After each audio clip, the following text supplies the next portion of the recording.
तो खैर ऐसी भगवान की माया, और बस गरुड़ जी मोहित हो गए। नाना भांति मन ही समझावा, प्रगट न ज्ञान हृदय भ्रम छा, और बस मन भ्रमित हो गया। एक और बात यहां से हमको प्राप्त होती है, एक और संकेत यहां से मिलता है कि जब मन भ्रमित हो ना, तो उसका इलाज स्वयं न करना, गुरु से जाकर कराना, संत से लेना उसकी औषधि, आप न करना। गरुड़ जी यही कर रहे थे, अपने मन के प्रश्नों का उत्तर स्वयं दे रहे थे। मन में प्रश्न उठा, कैसा प्रश्न उठा? भव बंधन ते छूटहि, नर जप जा करना।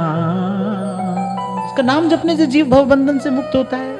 बड़े तुच्छ से राक्षस ने, निशाचर ने कैसे उनको बांध लिया, ये प्रश्न उठा। वो अपने उठे हुए प्रश्न का उत्तर दे रहे हैं, उससे दूसरा प्रश्न उठा, फिर उत्तर दिया। बस ऐसे ही तर्क वितर्क में पढ़ते हुए हृदय भ्रम छावा, भ्रमित हो गया। सोई बाबा मलुकदास जी कह रहे, थोड़े पे फिर बहुत हो गई, थोड़े से बहुत हो जाती है भगवान की माया देखते देखते। नारद जी भक्ति सूत्र में भी इसका संकेत करते हैं, कह रहे एक लहर के जैसे आता है दुर्गुण जीवन में, और देखते ही देखते विशाल समुद्र का रूप धारण कर लेता है, लील जाता है वो आपको। थोड़े से ही सावधान रहना, थोड़े से ही, क्योंकि जो सावधान रहने तक की बात है वो तभी तक तो है जब तक वो थोड़ी है, जब तक आप होश में हो। जब आप होश में ही नहीं रहे, फिर आपको कौन संभालेगा?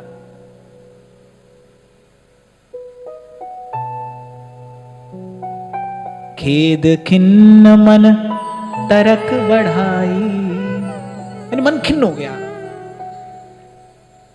इसलिए महादेव ने कहा है, होई जो राम रचि राखा, को कर तरक बढ़ावे साखा।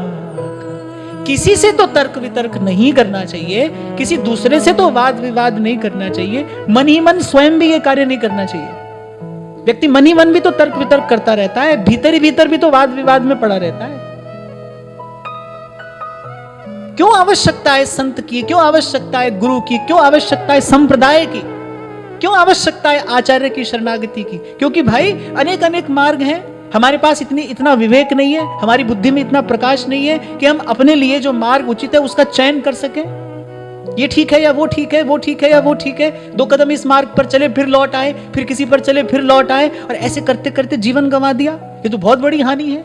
इसीलिए संत गुरु की आवश्यकता है, इसीलिए आचार्य की शरणागति पर इतना बल दिया गया है कि भजन करिए पर गुरुजनों के अनुगमन में रहकर करिए।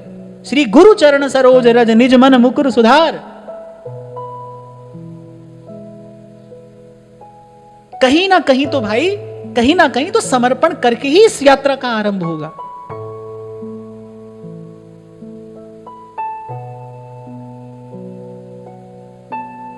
और प्रभु की कृपा से जीवन में संत आ जाए तो फिर ध्रुवदास जी कहते हैं, सकल सयानप छाड़ भज। अरे दुर्लभ है यह बात, अरे फिर बुद्धि मत लगाना। श्रीमद् भागवत में एक बड़ा अद्भुत संकेत मिलता है, कह रहे यद्येषो परता देवी माया वैशारदी मति। कह रहे ये बुद्धि ही माया है, यही आपको एक से अनेक में लगाती है, बुद्धि ही माया है।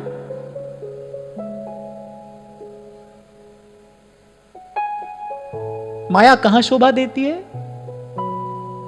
कह रहे मायापति के पास। भीष्म जब स्तुति करते हैं तो वो पहली बात यही कहते हैं ना, इति मति रूप कल्पिता वितृष्णा। हे प्रभु, ये जो मेरी मति है ना, इसका संयोग मैंने आपसे करा दिया है,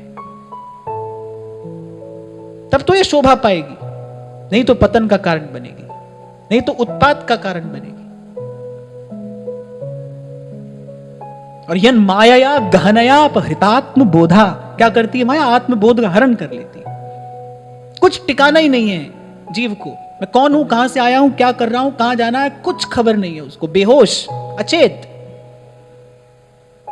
यन माया गहनया अपहृतात्म बोधा, और बड़े बड़े ऋषि मुनियों के आत्मबोध का हरण करने वाली है भगवान की माया है। यही डर ही डरप हरिवंशित। इसीलिए महाप्रभु कह रहे भाई इससे डरना, यही डर ही डरप हरिवंशित। खेद खिन्न मन तरक बढ़ाई, भयउ मोह बस तुम्हरे नाम। अच्छा महादेव ने सुना दिया, और जैसे तुम्हें मोह हो गया था ना, ऐसे गरुड़ जी को भी मोह हो गया। महादेव को लगा कि कहीं ये न समझने लगे कि गरुड़ जी को मोह हो गया, तो पहले ही महादेव ने कहा तुम्हें भी तो हो गया था, गरुड़ जी को भी हो गया। और बोले गरुड़ जी तो भगवान के वाहन है, तुम तो स्वयं महामाया हो, तुम्हें भी हो गया था ना मोह, ऐसे ही मोह गरुड़ जी को भी हो गया। महादेव ने बड़ी विनम्रता पूर्वक अपनी बात कह दी आगे बढ़ने से पहले, कि इनके मन में कहीं ये बात सुनते सुनते इनके मन में कोई और द्वंद्व, कोई और संशय ना खड़ा हो जाए। खेद खिन्न मन तरक बढ़ाई, तो ऐसे कभी मन में खिन्नता हो जाए, कभी ऐसे मन नीरस सा हो जाए, तो आप मत लग पड़ना उसका उपचार करने में, संत के पास जाकर बैठना। आपको याद हो कभी यहीं से मैंने कहा था, कभी हो जाता है मन ऐसा अटपटा सा हो जाता है, नीरस सा हो जाता है, उस समय क्या करना चाहिए? उस समय केवल संत का सानिध्य ही औषधि है। प्रकट में मिले तो भगवान की बड़ी कृपा है, नहीं तो किसी संत की वाणी का आश्रय लो। संत के जो शब्द हैं वो अंधकार महा गुरु मंत्र उजारा, वो भ्रम के अंधकार को दूर करने वाले हैं। ये बात सीख जाइए बस, संत का सेवन कैसे करना है। संत के शब्दों में ही संतत्व जागृत है। बस ऐसे किसी संत की वाणी का आश्रय ले लो, कोई पद उठाकर गाने लगो, उसका चिंतन करने लगो, उसका विचार करने लगो, और प्रकट में संत का सानिध्य मिल जाए तो फिर तो कहना ही क्या है। पर ध्यान रखना, इस रोग की औषधि यही है, देर सवेर इसी से आराम मिलेगा। स्वयं वाद विवाद में न पड़ना, अपने मन के साथ किसी तर्क वितर्क का जाल ना बुन लेना, क्योंकि उस जाल में आप ही उलझ जाओगे। इसलिए आचार्यों ने सुबह से लेकर शाम तक सेवा की परिपाटी की व्यवस्था की है कि भाई हमारी जो क्रिया शक्ति है ना, उस सेवा में लगी रहे। खाली हाथ पर हाथ धरकर बैठोगे क्या होगा? मन में तर्क वितर्क ही तो उठेंगे, क्योंकि भाई मन की स्थिरता तो यम नियम आसन प्राणायाम प्रत्याहार धारणा उसके बाद जाकर प्राप्त होती है। बड़ा नियमित और संयमित जीवन हो, दीर्घ काल तक ऐसी भक्ति करे, बहुकाल दीर्घ काल तक भजन साधन करने के बाद कहीं जाकर मन की चंचलता कुछ कम होती है, कुछ। और फिर हमारी स्थिति तो कैसी है, थोड़ी देर यहां बैठे फिर कूद पड़े वहां संसार में। अब यहां से सत्संग सुन के उठेंगे तो रात को शादी में जाना है, कहीं ब्याह में जाना है, वहां चल दिए। फिर अब आप क्या करोगे? क्योंकि आपके मन ने आपको ये समझा रखा है कि नहीं भाई अब तो घर में परिवार में रहते हैं, अब थोड़ा बहुत तो आना जाना ही पड़ता है, थोड़ा बहुत तो ये सब करना ही पड़ता है। ठीक है, आपको करना पड़ता है, आप करो। फिर मैं आपको अपनी ओर से एक बात बताऊं कि आपको ऐसा लगता है कि आप नहीं जाओगे तो पता नहीं क्या हो जाएगा। कुछ नहीं होता है, कुछ नहीं होता है, कुछ भी नहीं होता है। तुम संसार से चले जाओगे तब कुछ नहीं होता है। तुम्हारा नाम लेकर रोते रोते तुम्हारे घर के लोग समय पर भोजन तो करेंगे ही ना, भले रोते रोते करेंगे, पर करेंगे, भूख लगेगी। कभी हंसते हंसते करेंगे, कभी रोते रोते करेंगे।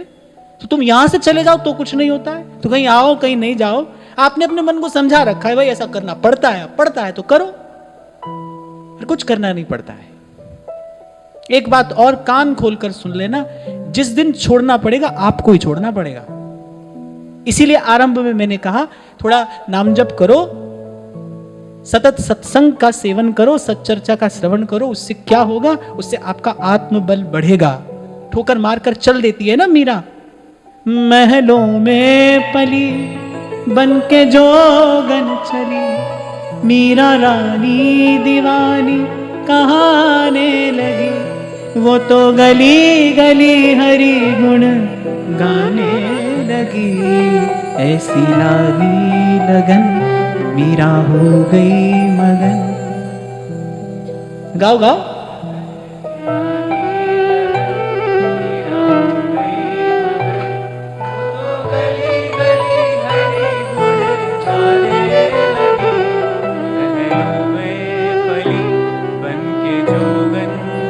बजा दे भाई। बन के जोगन चली मीरा रानी दीवानी कहानी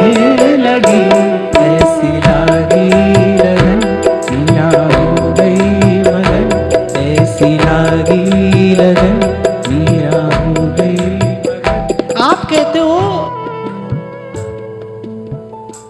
कि नहीं लग रहा है मन, नहीं बदल रहा है मन, उन्नति नहीं हो रही है हमारी। बहुत लोग यहीं पर लिख लिख कर भेजते हैं। कैसे होगी भाई? 2 कदम आगे चलते हो, फिर 2 कदम पीछे आते हो, फिर 2 कदम आगे चलते हो, फिर 2 कदम पीछे आते हो। कैसे आगे बढ़ोगे? गति होगी कैसे? संसार को छोड़ने की ताकत नहीं है। छोड़ना माने, इसको बहुत ध्यान से समझना। देखो, जो आपका परिवार है, उसके प्रति जो आपका कर्तव्य है, वो तो मैंने सदा आपको कहा कि भाई उसको प्रभु की सेवा समझकर करिए। पर ऐसे ही इसके नाते उसका, उसके नाते उसका, ऐसे इसका विस्तार मत करते चले जाइए, फिर इसका कोई अंत नहीं है। कहा था कभी मैंने आपसे, संसार के प्रति, आपके परिवार के प्रति आपका कुछ कर्तव्य है, आपको करना है, पर करते करते मरना नहीं है। उसी को करते करते मर नहीं जाना है। और मैं कोई अशास्त्रीय बात नहीं कह रहा हूं आपसे, मैं बिल्कुल शास्त्र सम्मत बात कह रहा हूं। 4 प्रकार के आश्रम हमारे यहां पर बताए गए हैं। सबसे पहले ब्रह्मचर्य, फिर गृहस्थ, फिर वानप्रस्थ और फिर सन्यास। अरे ये तो ऐसी भारत भूमि है, ऐसी पवित्र ये भूमि है, जहां जहां जाते जाते प्रत्येक व्यक्ति सन्यासी होकर ही जाता था। वो सन्यासी होकर ही जाता था। कुछ काल तक वो ब्रह्मचारी रहता था, फिर गृहस्थ के नियम का, धर्म का पालन करता था, फिर वानप्रस्थ हो जाता था। 100 वर्ष की आयु अगर माने तो 25 वर्ष ब्रह्मचर्य आश्रम के, 50 तक गृहस्थ, फिर 75 तक वानप्रस्थ, उसके बाद सन्यास। अब आज तो 100 वर्ष की आयु है नहीं, चलो अब 80 मानो, तो फिर 40 के बाद तो वानप्रस्थ हो जाना चाहिए ना। उसके बाद तो वानप्रस्थ हो जाना चाहिए। यहां तो 80 में भी मैंने घोर गृहस्थ देखे हैं, घोर गृहस्थ। फिर अंतमति सुगति, जिसका चिंतन करते करते जाओगे, जैसा मन लेकर जाओगे वैसी आगे आपको नियति मिलेगी।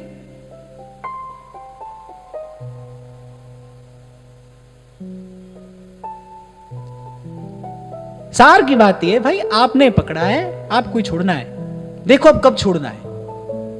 और मैं तो कहता हूं, मेरा ये अपना निजी विचार है, आप मानो मत मानो, मैं तो कहता हूं संसार आपको दुत्कारे, संसार आपको ठुकराए, उससे पहले आप निर्णय लेकर एक तरफ हो जाइए। आप ही चल दो उससे पहले एक तरफ होकर। ईमानदारी से अपने कर्तव्य का पालन कर दो, लेकिन उसके बाद उसी में पड़े न रहो।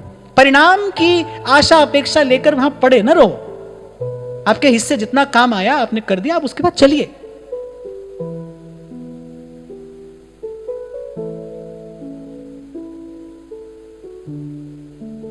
क्योंकि आज भी यहां किसी ने पूछी ये बात कि बहुत समय से आपको सुन रहे हैं, भजन भी कर रहे हैं, पर जैसा मन होना चाहिए वैसा नहीं है। क्यों भाई, क्यों नहीं है?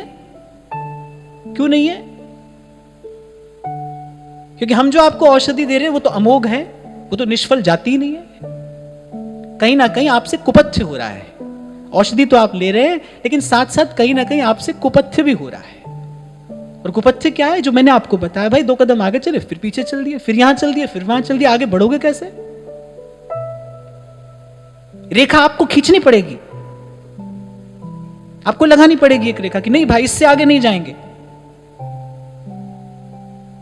और कब तक इन झूठ मूठ की मीठी मीठी खोखली बातों में आप उलझे रहोगे? सत्य का विचार करिए, सत्य का ध्यान करिए, सत्य का चिंतन करिए, सत्य का सेवन करिए। आपके भीतर का बल, भीतर की शक्ति, भीतर का सुख, उसका स्रोत सत्य ही है। संत तो आपको जुगों जुगों से गाकर सुना रहे हैं भाई, जगत में झूठी देखी प्रीत। झूठ है ये सब। बाजीगर को पेखनो, कह रहे मिटत न लागे बार, साचे श्री राधा रमन, झूठो सब संसार। बाजीगर को पेखनो, मिटत न लागे बार। वो तो महाराज बाड़ी में कह रहे हैं, बाह पकड़ कड़ लीने अपने, ग्रह अंधकूप ते माया, कह नानक गुरु बंधन काटे, बिछरत आन मिलाया। ठाकुर तुम शरणाई आया, उतर गयो मेरे मन का संसार, जब तेरा दर्शन पाया। ठाकुर तुम शरणाई आए। बड़े प्यारे शब्द हैं ये। उतर गयो मेरे मन का संसार।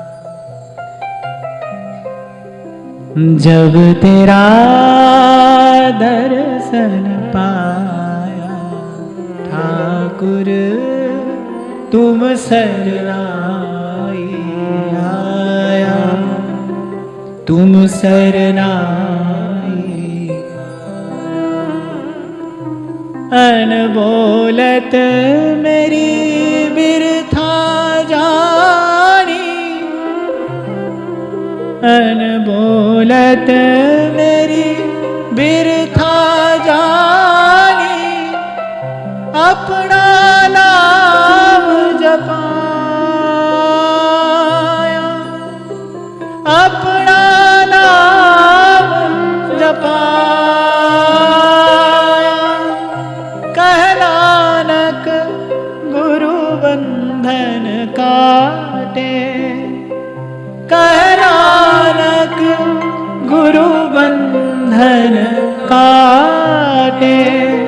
बिछरत आन मिलाया ठाकुर तुम शरणाई आया।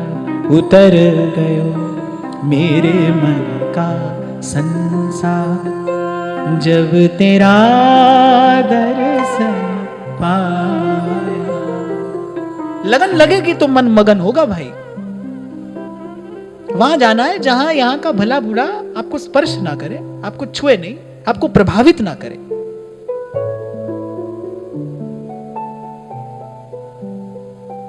एक बात और कहकर आगे चले कि अगर बात सुख और दुख की हो तो भाई संतों ने तो दुख चुना है। कह रहे बलिहारी उस दुख के जो पल पल नाम रटाए। और मैं आपको बड़ी विनम्रता पूर्वक कह रहा हूं, मुझमें तो कोई भी सामर्थ्य नहीं है, पर फिर भी इन संतों का बल लेकर मैं आपसे कह रहा हूं, अपने जीवन का छोटा सा अनुभव, कि प्रभु की तरफ तो दुख ही धकेलता है। संसार की कटुता, संसार की प्रतिकूलता, संसार की ठोकर ही ठाकुर की तरफ धकेलती है। इसलिए नाम जपना, अपने मन को सबल बनाना, ताकि अपने दोनों हाथ फैलाकर आप इस पीड़ा का अपने जीवन में स्वागत कर सको, इसको गले लगा सको। ये दुख ही भगवान की तरफ धकेलेगा। क्या एक संत का ये अमूल्य अनुभव है। पहले भी आपको मैंने शायद एक दो बार संकेत किया कि स्वामी श्री शरणानंद जी महाराज कहते हैं कि मैं किसी का भी ऋण चुका सकता हूं, लेकिन अपने जीवन में आने वाले इस दुख का नहीं, क्योंकि इसने मुझे दुखहारी भगवान से मिलाया है। बहुत बड़ी बात है भाई, बहुत बड़ी बात है। संत की वाणी होती है, अर्थ अमित पर अक्षर थोड़े। एक बहुत बड़ा ग्रंथ लिखकर अंत में यही बात तो समझाई जाती है मनुष्य को। वो थोड़े से शब्दों में संत समझा रहे हैं कि इस दुख का ऋण नहीं चुकाया जा सकता, इसने मुझे दुखहारी भगवान से मिलाया है। और मैं फिर कह रहा हूं भाई, मुझ में कोई सामर्थ्य नहीं है, दुख झेलने की सामर्थ्य नहीं है, हम तो निर्बल दुर्बल हैं। पर फिर भी कह रहा हूं आपसे, जीवन ने ये दिखाया है, सिखाया है, दुख ही धकेलता है भगवान की तरफ। क्योंकि लोक मान्यता अनल सम तप कर कानन दाह। संसार की मान्यता तो अंततः प्रभु से दूर ले जाने वाली है। इसलिए भजन करना, नाम जपना। मनुस्मृति में एक बड़ी अद्भुत बात मिलती है, मैं आपको बताऊं। कहा गया है, विधि यज्ञा जप यज्ञो विशिष्टो दशभिर गुणैहि। तो ध्यान से सुनना, बड़े काम की बात है। कह रहे ये जो विधि विधान से जो बड़े बड़े यज्ञ किए जाते हैं, कह रहे विधि यज्ञा जप यज्ञो विशिष्टो दशभिर गुणैहि। कह रहे उससे 10 गुना श्रेष्ठ जप यज्ञ है। कह रहे बहुत बड़ा प्रपंच करके जो बड़े बड़े यज्ञ किए जाते हैं विधि विधान के साथ, कह रहे इनसे 10 गुना श्रेष्ठ क्या है? जप यज्ञ है। विधि यज्ञा जप यज्ञो विशिष्टो दशभिर गुणैहि। और फिर उस जप यज्ञ में भी कह रहे उपांशु स्यात् शतगुणः। जब आप स्वर के साथ नाम जपते हैं, कह रहे उससे भी 100 गुना श्रेष्ठ है उपांशु जप। उपांशु जप माने जब आपके सिर्फ होंठ हिलते हैं थोड़े थोड़े, ईशत ओंठ हिले, उसको उपांशु जप कहते हैं।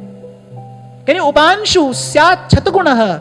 और कह रहे सहस्रो मानस स्मृतः। और उससे भी सहस्र गुना श्रेष्ठ भगवान के नाम का मानसिक जप है। तो बोले ये जो जितना कर्म कांड है इससे तो 10 गुना श्रेष्ठ भगवान के नाम का जप है। विधि यज्ञात जप यज्ञो विशिष्टो दशभिर गुणैहि। और फिर जप यज्ञ भी कैसा श्रेष्ठ है, कह रहे जो मानसिक जप है, पर मानसिक जप तक तो पहुंचा जाता है। ऐसे जप करते करते, शायद पहले कभी बड़े विस्तार से हमने इस पर चर्चा की थी, पहले तो गाना चाहिए, पहले तो भगवान के नाम का कीर्तन करो, फिर कीर्तन करते करते फिर माला से जप करिए स्वर के साथ, फिर उपांशु जप, मनी मन जप चले, किंचित आपका होंठ हिले, और फिर एक स्थिति आती है जब बाहर का सब उपकरण छूट जाता है, अजपा जाप, मानसिक जप, जब नाम रम जाता है आपके भीतर, जब हृदयाकाश में नाम की गूंज होने लगती है, यानी वो सबसे श्रेष्ठ है। सहस्रो मानसः स्मृतः, नाम जपो,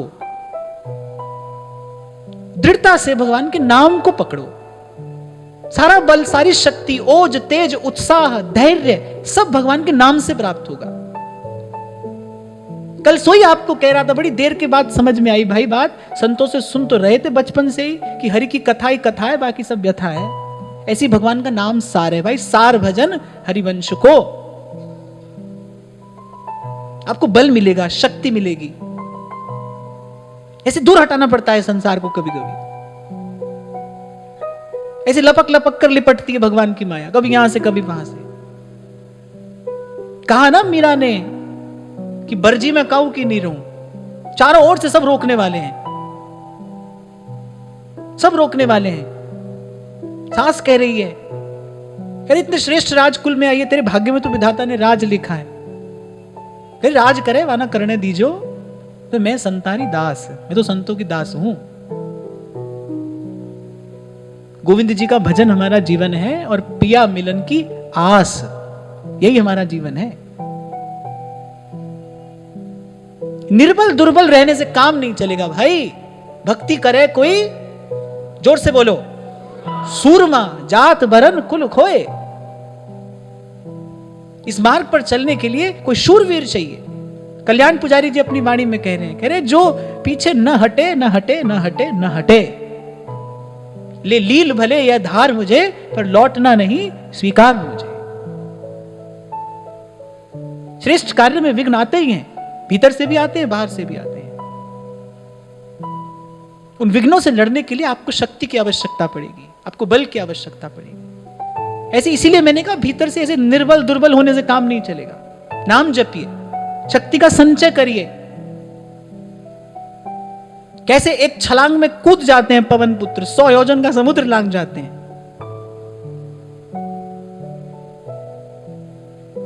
कैसे पांव जमा देता है बाली कुमार अंगद रावण की सभा में जाकर।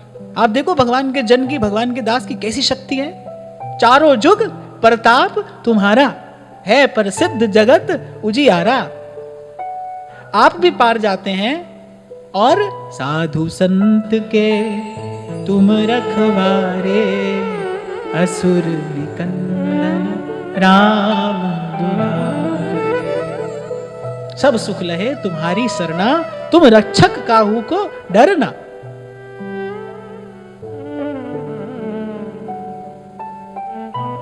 और कैसा कैसा तेज प्रताप है, कह रहे आपन तेज समारो आपे, तीनों लोग हाँकते हैं कांपे। ऐसा होता है प्रभु का जन्म। अब आप सोचो कि ऐसे बल शक्ति उत्साह हनुमान जी में नहीं होता तो कैसे श्री रघुनाथ जी का कार्य करते। आप मानो तो आप और मैं सभी प्रभु का कार्य करने ही आए हैं। यहां पर प्रभु ने कृपा करके करुणा करके मनुष्य का देह दिया है, नरदेह दिया है। मानो तो आप और मैं सभी प्रभु का कार्य करने ही आए हैं।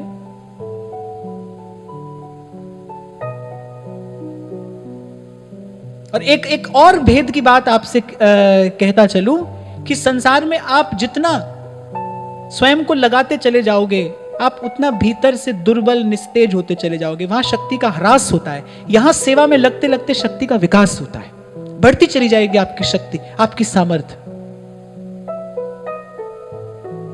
करके देखो। और इस सब का स्रोत प्रभु का नाम है। नाम नामकारी बहुधा निज सर्व शक्ति तत्रार्पिता नियमितः स्मरणेन काले। फिर जो बात मैंने आपको बताई, ये बाहर की जितनी क्रियाएं हैं, अरे उससे कई गुना श्रेष्ठ तो भगवान के नाम का जप है, जप यज्ञ है। और फिर सब प्रकार के यज्ञों में जो जप यज्ञ है वो तो भगवान कह रहे साक्षात मेरा ही स्वरूप है। गीता में भगवान कह रहे कि यज्ञानाम जप यज्ञोस्मि, कह रही जितने प्रकार के यज्ञ हैं उसमें जो जप यज्ञ है भगवान कह रहे वो मैं ही हूं, जप यज्ञोस्मि, मैं ही हूं।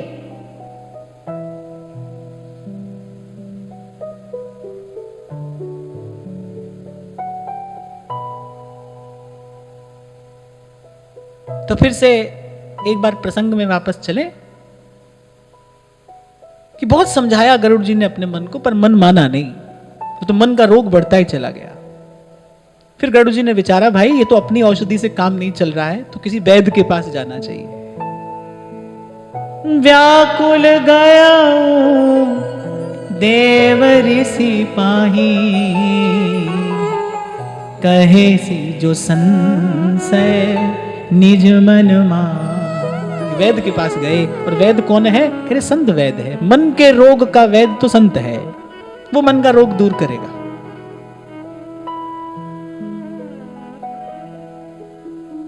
ऐसे पहले जब बहुत यहां वहां घूमते थे ना, यात्रा करते थे, तो एक बार ऐसे ही फ्लाइट में मुझे कोई मिल गया, बोले आप क्या करते हैं आप?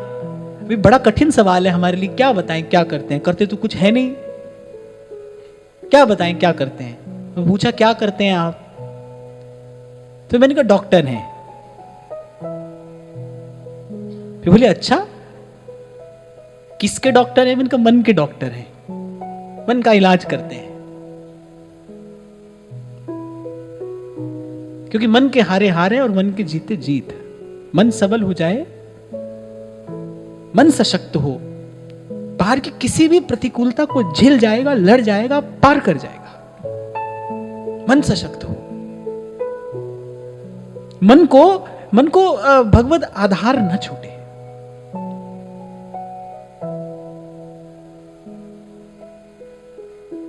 तो गरुड़ जी वैद्य के पास गए। व्याकुल गयो देव ऋषि पाही, और जो अपने मन का संशय था सब कह दिया। चतुराई नहीं की, डॉक्टर से रोग छिपाना नहीं चाहिए। छिपाने को तो छिपाते कि नारद जी क्या सोचेंगे, लो तुमको संशय हो गया। फिर गरुड़ जी ने छिपाया नहीं, जो मन की स्थिति थी देवर्षि को जाकर निवेदन कर दी। सुन नारद ही लागी अति दया, नारद जी को दया आ गई। संत हृदय नवनीत समाना, सुन खग प्रबल राम के माया। बोले गरुड़ जी घबराइए नहीं, भगवान की माया ऐसी है। अच्छा, एक संत के मुख से हमने सुना था कि एक बार ऐसे गरुड़ जी को थोड़ा अभिमान हो गया था, और भगवान दर्पहारी है, दर्प का हरण करते हैं, अपने भक्त में अभिमान नहीं रहने देते। कभी आ भी जाए, संग दोष से भी आ जाता है कई बार। ऐसे आप तो बिल्कुल ही स्वस्थ थे, बढ़िया अपना काम कर रहे थे, अब कोई ऐसा रोगी आपके पास आ गया, उससे आपको भी थोड़ी देर के लिए संक्रमण हो गया, तो ऐसे हो जाता है ना कई बार। ऐसे कभी कभी संग दोष से ये दोष आ जाता है।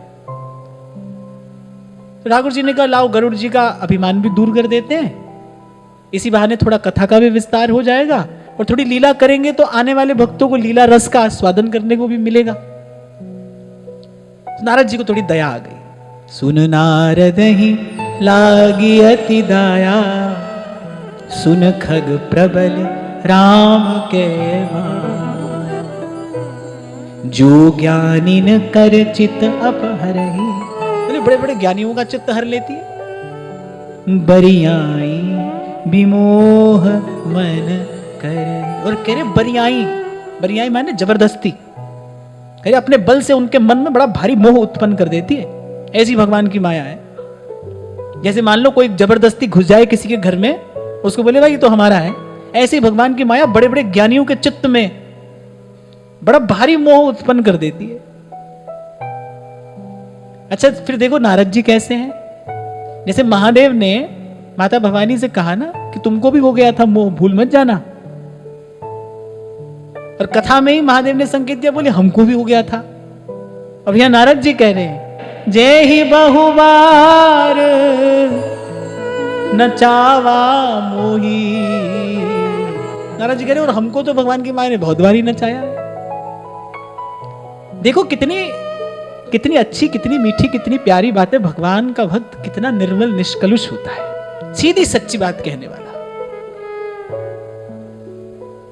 सीधी सच्ची बात। मैं आपको सदा से बात कहता हूं भाई, अगर हम संतों की वाणी का दर्शन करते हैं तो संतों ने तो भाई संसार में गा गा कर अपना अवगुण बताया है। कैसे ध्रुवदास जी कह देते हैं कि मोते नीच न और कहूं। आचार्य चरण की वाणी क्या कह रही है, क्वाहम तुच्छः परमम अधमः। सब भक्त संत यही कह रहे हैं। वो तो किसी भी प्रकार से कोई बड़प्पन, कोई बड़ाई स्वीकार करता ही नहीं है। कहो नानक सब तेरी वड्याई, कोई नाम न जाने मेरा, सब तेरी वड्याई। इसलिए थोड़ी देर पहले मैंने आपको निवेदन किया कि भाई कोई ना सोचे, कभी ना सोचे कि मैं अपने बल से, अपनी बुद्धि से पार पा जाऊंगा भगवान की माया का, मैं अपने संकल्प से जीत जाऊंगा, ये मैं शुद्ध बुद्ध अपने आप से रह लूंगा। ना ना ना, कोई नहीं रह सकता है, कोई नहीं। इसीलिए तो आपको कहता हूं भाई कि उन्हीं गलियों से होते हुए हम भी यहां तक आए हैं। आज अगर थोड़े समय से गुरुजनों की और सत्संग की कृपा से हमारा जीवन अगर पवित्र है तो इस बात का क्या अभिमान करें भाई। आए तो हम भी उन्हीं गलियों से होते हुए, जाने कब से भटक रहे थे। वही काम, क्रोध, लोभ, मोह, अहंकार, वही विषय का भोग हमने कितनी बार भोगा। आज संतों की कृपा हुई तो ये सद्मार्ग मिल गया, थोड़ी देर के लिए रास्ता मिला है, इस पर चल रहे हैं। किस बात का मान करें? क्यों अपने आप को बड़ा समझे? कैसे अपने आप को श्रेष्ठ समझे?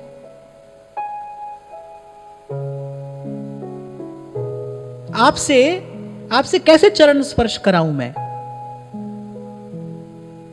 तो श्रेष्ठ को कराना चाहिए।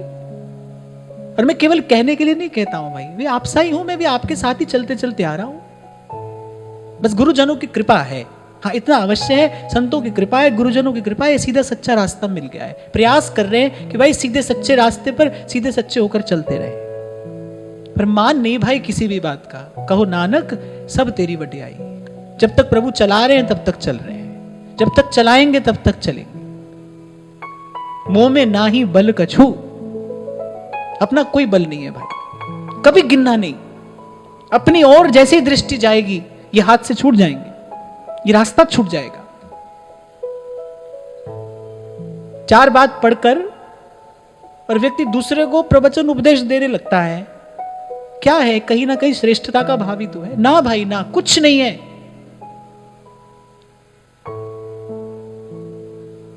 सोई बात तो कल मैं आपको कह रहा था भाई, दिन रात अब तो यही प्रार्थना करते हैं प्रभु की कृपा हो और बस किसी प्रकार से इस प्रपंच की निवृत्ति हो जाए। सकल बात घटते घटो, मन की वृत्ति अनेक, वृंदा विपिन विहार रस, यह बढ़ो उर एक। नारद जी कह रहे हैं, जय ही बहुबार नचावा मोही, सोई व्यापी विहंग पति तो। ऐसे कोई आए बोले कि हमको रोग हुआ है, तो आपको अरे हमको भी बहुत बार हुआ है, हमको भी बहुत बार ऐसा हो गया, हमने ये दवाई ली ठीक हो गया। नारद जी यही कह रहे हैं, बोले चिंता मत करो, बोले हमको बहुत बार नचाया भगवान की माया ने।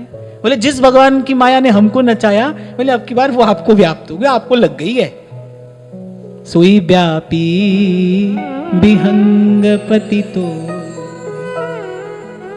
महामोह उपजा उर तोरे, मिटे ही न बेगी कहे खग मोरे। नारद जी ने कहा भाई महामोह आपके हृदय में उत्पन्न हो गया है। बोले हमारे समझाने से नहीं जाएगा। क्यों नहीं जाएगा? अच्छा देखो, नारद जी स्वयं कथा नहीं सुना सकते थे? सुना सकते थे, वो तो भगवान की कथा के आदि गायक हैं। क्यों नहीं सुनाई? बोले नहीं हम आपको नहीं समझा पाएंगे। बोले इसके लिए आपको दूसरे डॉक्टर के पास जाना पड़ेगा। चतुरानन पही जाहूं खगेसा, सोई करहूं जेहि होई निदेश। बोले आप ऐसा करिए, आप ब्रह्मा जी के पास जाइए। नारद जी तो भगवान का मन है, नारद जी जो करते हैं माने वो भगवान का मन है। नारद जी भगवान का मन है। नारद जी कौन है? ये भगवान का मन है। वो जो करते हैं माने वो भगवत इच्छा है। नारद जी को मिल गया प्रभु का संकेत। नारद जी ने कहा इनको थोड़ा यहां वहां दौड़ाते हैं, फिर इसके बाद इनको टिकाने की बात बताएंगे। तो अभी तो नारद जी ने कहा देखो हम तो आपको नहीं बता पाएंगे। और नारद जी यहां कह रहे, बोले मेरे समझाने से ये रोक जाएगा नहीं। बोले हम तो नहीं समझा पाएंगे। चतुरानन पही जाहू खगेसा। बोले आप ऐसा करिए, ब्रह्मा जी के पास जाइए और सोई करहु जई होई निदेशा। और वो जैसा निर्देश आपको करें सोई आप करिए।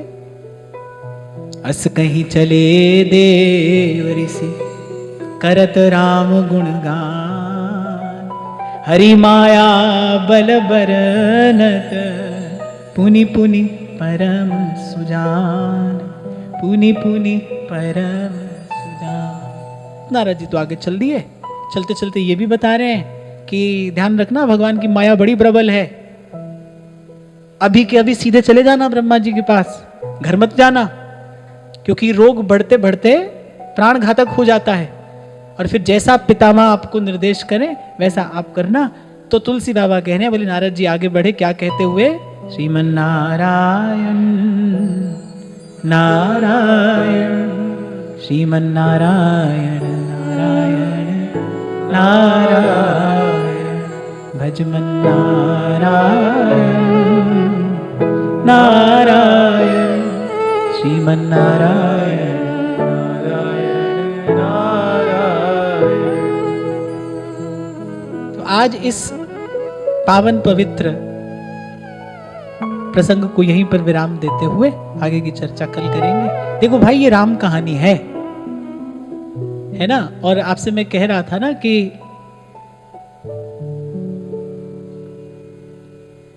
मेरा तो कहीं बहुत भीतर का तार तुलसी बाबा की मानस के साथ जुड़ा है। कोई दिन आज तक ऐसा नहीं गया जीवन में जिस दिन मानस की किसी एक चौपाई का गान ध्यान चिंतन मैंने ना किया हो मानस की कृपा से। जिस दिन से मानस जीवन में आई, और मैंने तो ये अनुभव किया है भाई कि ज्ञान वैराग्य और भक्ति,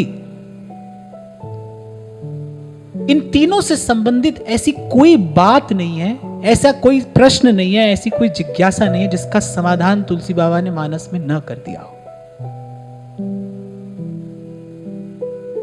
भगवान आशुतोष ने अपने त्रिशूल से सत्यम शिवम सुंदरम लिखकर जिस पर अपनी साक्षी दी है। और इस कली काल में तो भाई एक प्रकार से ये जहाज है उस पार जाने के लिए। जो भक्ति भाव है उसका भंडार है ये। ऐसे गाते गाते सुनते सुनते ऐसे चित्त द्रवित हो जाता है। तभी शायद किसी ने गाया है ना, कहत सुनत आवे अखियों में पानी। राम कहानी सुनो रे राम